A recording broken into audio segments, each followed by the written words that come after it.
Le livre d'Ézéchiel, chapitre 14. Quelques-uns des anciens d'Israël sont arrivés auprès de moi et se sont assis devant moi. La parole de l'Éternel m'a alors été adressée. Fils de l'homme, ces gens-là portent leurs idoles sur leur cœur. Ils mettent juste devant eux ce qui les pousse à la faute. Vais-je donc me laisser consulter par eux?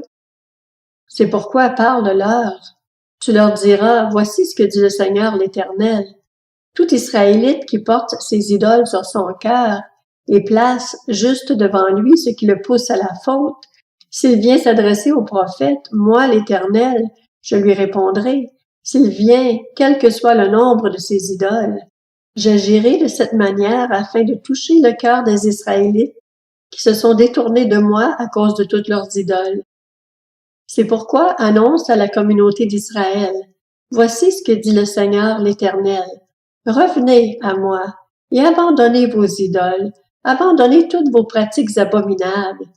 En effet, tout Israélite ou tout étranger en séjour en Israël qui s'éloigne de moi, qui porte ses idoles dans son cœur et qui place juste devant lui ce qui le pousse à la faute, s'il vient s'adresser au prophète pour me consulter à travers lui, moi, l'Éternel, je lui répondrai moi-même.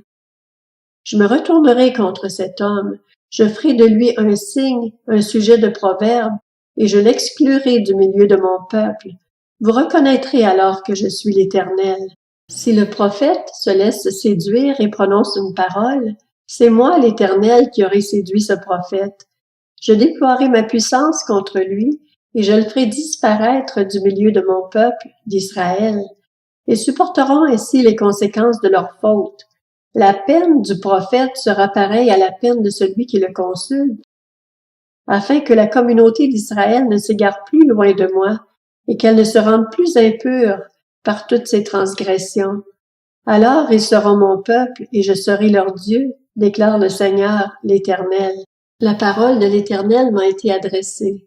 Fils de l'homme, si un pays pêche contre moi en se livrant à l'infidélité, et que je déploie ma puissance contre lui, si je le prive de pain, lui envoie la famine, et en élimine hommes et bêtes, s'il s'y trouve ces trois hommes, Noé, Daniel et Job, eux auront la vie sauve à cause de leur justice, déclare le Seigneur, l'Éternel.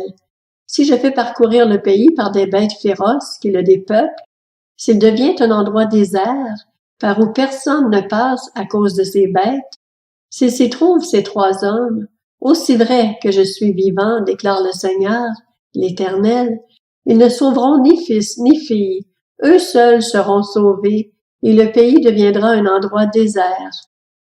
Ou si je fais venir l'épée contre ce pays, si je dis que l'épée parcourt le pays, et que j'en élimine hommes et bêtes, s'il s'y trouve ces trois hommes, aussi vrai que je suis vivant, déclare le Seigneur, l'Éternel, ils ne sauveront ni fils ni fille, mais eux seuls seront sauvés. Ou si j'envoie la peste dans ce pays, si je déverse ma fureur sur lui par la mortalité pour en éliminer hommes et bêtes, s'il s'y trouve Noé, Daniel et Job, aussi vrai que je suis vivant, déclare le Seigneur l'Éternel, ils ne sauveront ni fils ni fille. Eux, ils auront la vie sauve à cause de leur justice. Oui, voici ce que dit le Seigneur l'Éternel. Même si j'envoie contre Jérusalem mes 4 terribles instruments de jugement, l'épée, la famine, les bêtes féroces et la peste, pour en éliminer hommes et bêtes, il y restera des rescapés, on en fera sortir des fils et des filles. Ils sortiront pour aller vers vous. Vous découvrirez ainsi leur conduite et leurs agissements, et vous serez consolés du malheur que je fais venir sur Jérusalem, de tout ce que je fais venir contre elle. Ils vous consoleront quand vous découvrirez leur conduite et leurs agissements, et vous reconnaîtrez que ce n'est pas sans raison que je traite cette ville comme je la traite, déclare le Seigneur l'Éternel.